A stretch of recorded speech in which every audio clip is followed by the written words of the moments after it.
राम लला तुम हो प्यारे, करो कृपा दुख हर सारे। बाल कांद में कथा सुनाते, हर दुखियां का हल पाते। राजा दशरथ अयोध्या के प्रतापी और धर्मप्रिय राजा थे। उनकी 3 पत्नियां थीं, कौशल्या, कैकेयी और सुमित्रा। दशरथ के पास कोई संतान नहीं थी और वह इस कारण चिंतित रहते थे। इस संकट के समाधान के लिए उन्होंने अपने राज्य के श्रेष्ठ ब्राह्मणों और संतों से मार्गदर्शन लिया। ऋषि वशिष्ठ ने उन्हें एक यज्ञ करने का सुझाव दिया। यज्ञ के बाद राजा दशरथ को एक दिव्य प्रसाद प्राप्त हुआ, जिसे उन्होंने अपनी पत्नियों को दिया। इसके फलस्वरूप राजा दशरथ की 3 पत्नियां क्रमशः 4 पुत्रों को जन्म देती है। 1 राम कौशल्या से, 2 लक्ष्मण सुमित्रा से, 3 भरत कैकेयी से, 4 शत्रुघ्न सुमित्रा से। इन चारों पुत्रों का जन्म एक विशेष घटना के रूप में हुआ और ये अयोध्या में आनंद का कारण बना। राम का जन्म विशेष रूप से महत्वपूर्ण था, क्योंकि वह भगवान विष्णु के अवतार के रूप में जन्मे थे। राम, लक्ष्मण, भरत और शत्रुघ्न ने अपने बचपन में अत्यधिक शिक्षा और संस्कार प्राप्त किए। वे वेद, शास्त्र, अस्त्र शस्त्र और राजनीति के साथ साथ हर प्रकार की कला में दक्ष हो गए। विशेष रूप से राम और लक्ष्मण का एक दूसरे से गहरा भाईचारा था, जो जीवन भर बना रहा। राजा दशरथ ने अपनी संतान की शिक्षा के लिए महर्षि वशिष्ठ को अयोध्या में बुलाया, जिन्होंने उनके बच्चों को विभिन्न विधाओं में पारंगत किया। राम के साथ साथ लक्ष्मण, भरत और शत्रुघ्न भी अपने अपने क्षेत्रों में प्रसिद्ध हुए। कई वर्षों तक अयोध्या में सुख शांति रही। इसी बीच जनकपुर के राजा जनक ने अपनी पुत्री सीता के स्वयंवर का आयोजन किया। सीता की सुंदरता के बारे में दूर दूर तक प्रसिद्धि फैल चुकी थी। राजा जनक ने घोषणा की कि वह किसी भी राजा या महापुरुष को अपनी बेटी का विवाह देंगे, जो शिवजी के धनुष को उठाकर उसे तोड़ सके। सभी राजा और राजकुमार इस चुनौती को स्वीकार करने आए, लेकिन कोई भी शिव धनुष को हिला भी नहीं सका। राम और लक्ष्मण भी इस स्वयंवर में शामिल हुए। राम ने शिव धनुष को उठाया और उसे तोड़ दिया। इस अद्भुत कार्य से समस्त सभा में चमत्कारी दृश्य उत्पन्न हुआ। सीता ने राम को अपना पति स्वीकार किया और उनका विवाह विधि पूर्वक संपन्न हुआ। विवाह के बाद राम और सीता अयोध्या लौटे। ये समय अयोध्या के लिए सुखद था। बालकांड का समापन राम के जीवन की कड़ी शुरुआत के साथ होता है। इस कांड में भगवान राम के जन्म, उनका बाल्यकाल, उनके विवाह और उनके वनवास के महत्वपूर्ण घटनाओं का वर्णन है। रामायण का ये हिस्सा हमें जीवन में धर्म, कर्तव्य और सत्य की महत्वता सिखाता है। राम का व्यक्तित्व एक आदर्श पुरुष का रूप है, जो जीवन के हर कठिनतम समय में भी अपने कर्तव्यों से नहीं भटके। आज भी गाता है गगन ये कथा महान, सीता राम लक्ष्मण की युगल पहचान। वेला और त्याग का अद्भुत ये प्रसंग, संगीत में भले उनके जीवन के रंग। अयोध्या कांड की शुरुआत तब होती है जब राजा दशरथ अपने ज्येष्ठ पुत्र श्रीराम को अयोध्या का युवराज बनाने का निर्णय लेते हैं। उनके इस निर्णय से पूरी अयोध्या में हर्ष की लहर दौड़ जाती है। श्रीराम, जो मर्यादा पुरुषोत्तम है, अपनी शीलता, वीरता, धर्मपरायणता और प्रजाहितैषिता के कारण सभी के प्रिय है। गुरु वशिष्ठ, सुमंत्र और अन्य मंत्रियों के साथ परामर्श करने के बाद दशरथ ये घोषणा करते हैं कि अगले दिन राम का राज्याभिषेक होगा। नगर को भव्य रूप से सजाया जाता है, उत्सव का माहौल बनता है और अयोध्या वासी राम को राजा के रूप में देखने के लिए उत्साहित हो जाते हैं। जब ये समाचार महारानी कैकेयी के महल तक पहुंचता है, तो उनकी दासी मंथरा ईर्ष्या और छलकपट की भावना से भर जाती है। वह कैकेयी को भड़काती है कि यदि राम राजा बनेंगे तो भरत और कैकेयी की उपेक्षा होगी। मंथरा कहती है कि अब कैकेयी को अपने हित के बारे में सोचना चाहिए। कैकेयी, जो स्वभाव से राम पर अत्यंत स्नेह रखती थी, पहले तो मंथरा की बातों को अस्वीकार कर देती है, लेकिन धीरे धीरे मंथरा की चालाकी से प्रभावित हो जाती है। राजा दशरथ कैकेयी के कोप भवन में जाने की सूचना पाकर वहां पहुंचते हैं और उन्हें प्रसन्न करने का प्रयास करते हैं। तब कैकेयी 2 वरदान मांगती है। पहला वरदान कि उनका पुत्र भरत अयोध्या का राजा बने। दूसरा वरदान कि राम को 14 वर्षों के लिए वनवास भेजा जाए। ये सुनकर दशरथ स्तब्ध रह जाते हैं। वे कैकेयी से अनुनय विनय करते हैं कि वह यह कठोर वरदान न मांगे, परंतु कैकेयी अपने हठ पर अडिग रहती है। राजा दशरथ अत्यंत दुखी और पीड़ित हो जाते हैं। जब श्रीराम को इस घटना का पता चलता है तो वे धैर्य और शांति से अपने पिता की आज्ञा का पालन करने का निश्चय करते हैं।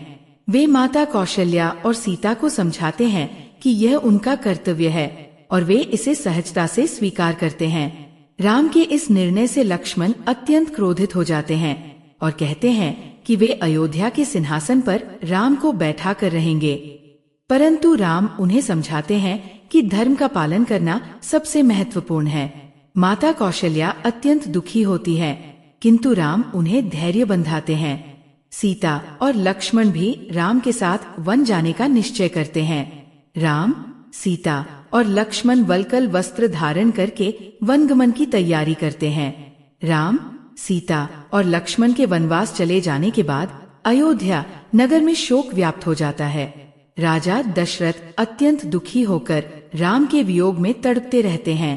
अंततः वे श्रीराम के वियोग में अपने प्राण त्याग देते हैं। भरत, जो अपनी ननिहाल में थे, जब उन्हें ये समाचार मिलता है तो वे शीघ्र अयोध्या लौटते हैं। जब वे देखते हैं कि उनके पिता का देहांत हो चुका है और राम वनवास जा चुके हैं तो वे अत्यंत दुखी होते हैं। भरत को ये जानकर बहुत क्रोध आता है कि उनकी माता कैकेयी के कारण ये सब हुआ। वे कैकेयी को कठोर शब्दों में धिक्कारते हैं और सिंहासन को अस्वीकार कर देते हैं। इसके बाद भरत गुरु वशिष्ठ और अन्य पुरोहितों के साथ राम को वापस लाने के लिए चित्रकूट जाते हैं। वहां वे राम से अनुनय विनय करते हैं कि वे अयोध्या लौटकर राजा बने, किंतु राम धर्म का पालन करते हुए मना कर देते हैं। राम के न लौटने पर भरत उनकी चरण पादुका लेकर अयोध्या वापस लौटते हैं और नंदीग्राम में रहकर राज्य का संचालन करते हैं। वे राम के नाम पर राज्य चलाते हैं और स्वयं एक तपस्वी का जीवन जीते हैं। राम, सीता और लक्ष्मण चित्रकूट में कुछ समय व्यतीत करने के बाद आगे वन की ओर प्रस्थान करते हैं। वे वनवास के दौरान वे अत्रि ऋषि और उनकी पत्नी अनसुया से मिलते हैं। माता अनसुया सीता को उपदेश देती है और उन्हें दिव्य आभूषण प्रदान करती है। इसके बाद वे आगे पंचवटी क्षेत्र की ओर बढ़ते हैं, जहां आगे चलकर रावण के साथ उनका संघर्ष आरंभ होगा। अयोध्या कांड त्याग, कर्तव्य, धर्म और करुणा की अद्भुत गाथा है। इसमें राम का आदर्श चरित्र, कैकेयी का हठ, दशरथ का दुख, लक्ष्मण और सीता का प्रेम, भरत का भक्ति भाव और अयोध्या वासियों का स्नेह दर्शाया गया है। इस कांड से हमें ये शिक्षा मिलती है कि धर्म का पालन सबसे महत्वपूर्ण है, चाहे परिस्थितियां कितनी भी कठिन क्यों न हो। श्रीराम का जीवन हमें सिखाता है कि कैसे मर्यादा, संयम और कर्तव्यपरायणता के साथ आदर्श जीवन जिया जा सकता है। अरण्य कांड की महिमा बड़ी, जहाँ धैर्य और तपस्या जुड़ी, सीताराम की गाथा युगों तक गाए, धरती और आकाश दोनों गूंज जाए। अरण्यकांड वाल्मीकि रामायण का तीसरा कांड है, जिसमें श्री राम, सीता और लक्ष्मण के वनवास के दौरान की घटनाओं का विस्तृत वर्णन किया गया है। इस कांड में कुल 75 सर्ग अध्याय होते हैं, जिनमें 2440 श्लोक होते हैं। श्री राम, सीता और लक्ष्मण दंडकारण्य के वन में प्रवेश करते हैं। यहाँ वे तपस्वियों और ऋषियों के आश्रमों में निवास करते हैं। और उनके साथ समय बिताते हैं। एक दिन शूर्पणखा नामक राक्षसी राम के पास आती है और उनसे विवाह का प्रस्ताव करती है। राम के नकारने पर वो लक्ष्मण के पास जाती है, लेकिन वह भी उसे नकार देता है। इसके बाद शूर्पणखा सीता पर आक्रमण करती है, जिससे लक्ष्मण उसे नाक और कान काटकर भगा देते हैं। शूर्पणखा के अपमानित होने पर वह अपने भाई खर को सहायता के लिए भेजती है। खर, दूषण और त्रिशिरा के नेतृत्व में राक्षसों की एक बड़ी सेना लेकर राम के पास आता है। राम और लक्ष्मण मिलकर इन राक्षसों का संहार करते हैं। शूर्पणखा की शिकायत पर रावण सीता का अपहरण करने की योजना बनाता है। मारीच के माध्यम से वो स्वर्ण मृग का रूप धारण करता है और राम को उसका पीछा करने के लिए भेजता है। राम के जाने पर रावण सीता का अपहरण कर लंका ले जाता है। रावण के साथ संघर्ष करते हुए जटायु नामक गृध्रराज सीता को बचाने का प्रयास करता है, लेकिन रावण उसे घायल कर देता है। मरते समय जटायु राम को सीता के अपहरण की सूचना देता है। राम और लक्ष्मण जंगल में भ्रमण करते हुए कबंध नामक राक्षस से मिलते हैं, जो उन्हें खा जाने की धमकी देता है। राम और लक्ष्मण मिलकर उसका वध करते हैं। मरते समय कबंध उन्हें सीता की खोज में सहायता करने के लिए मार्गदर्शन करता है। राम और लक्ष्मण शबरी के आश्रम में पहुंचते हैं। शबरी उन्हें बेरों का स्वाद चखाती है, जो उसने स्वयं चखकर मीठे किए थे। राम उसकी भक्ति और श्रद्धा से प्रसन्न होते हैं। राम और लक्ष्मण ऋषिमुख पर्वत पर जाते हैं, जहां उन्हें हनुमान से मुलाकात होती है। हनुमान उन्हें सीता के बारे में जानकारी देते हैं और साथ मिलकर सीता की खोज में निकलते हैं। अरण्य कांड में श्री राम की वीरता, धैर्य और धार्मिकता का अद्वितीय उदाहरण प्रस्तुत किया गया है। ये कांड राम के वनवास के दौरान उनके संघर्षों और तपस्या की गाथा है, जो हमें जीवन के कठिनाइयों का सामना धैर्य और साहस से करने की प्रेरणा देता है। किष्किंधा की भूमि में नया सवेरा, राम का वचन बना उजियारा। मित्रता की मरूरत वो दिखा गए, धर्म का पाठ हमें सिखा गए। वाल्मीकि रामायण का किष्किंधा कांड रामायण का चौथा कांड है, जिसमें भगवान श्री राम और वानर राज सुग्रीव की मित्रता, सीता माता की खोज और लंका तक के संघर्ष की नींव रखी गई है। यह कांड 67 सर्गों और 2455 श्लोकों में विभक्त है। श्री राम और लक्ष्मण सीता माता की खोज में वन में भटकते हुए पंपा सरोवर पहुँचे। यहाँ उन्होंने शबरी नामक वृद्धा से भेंट की, जिन्होंने उन्हें बेर खिलाए। शबरी के आशीर्वाद से श्री राम को सुग्रीव से मिलने का मार्ग मिला। शबरी ने हनुमान से कहा कि वे श्री राम को सुग्रीव के पास ले जाएं। हनुमान ने श्री राम से मिलकर उनका परिचय लिया और उन्हें सुग्रीव के पास भेजा। सुग्रीव ने श्री राम से मित्रता का प्रस्ताव रखा, जिसे श्री राम ने स्वीकार किया। सुग्रीव ने श्री राम से अपने भाई बाली द्वारा किए गए अन्याय की कथा सुनाई। श्री राम ने सुग्रीव को आश्वासन दिया कि वे बाली का वध करेंगे। इसके बाद श्री राम ने बाली को मारकर सुग्रीव को किष्किंधा का राजा बनाया। सीता माता की खोज के लिए सुग्रीव ने चारों दिशाओं में वानरों को भेजा। हनुमान को दक्षिण दिशा में भेजा गया।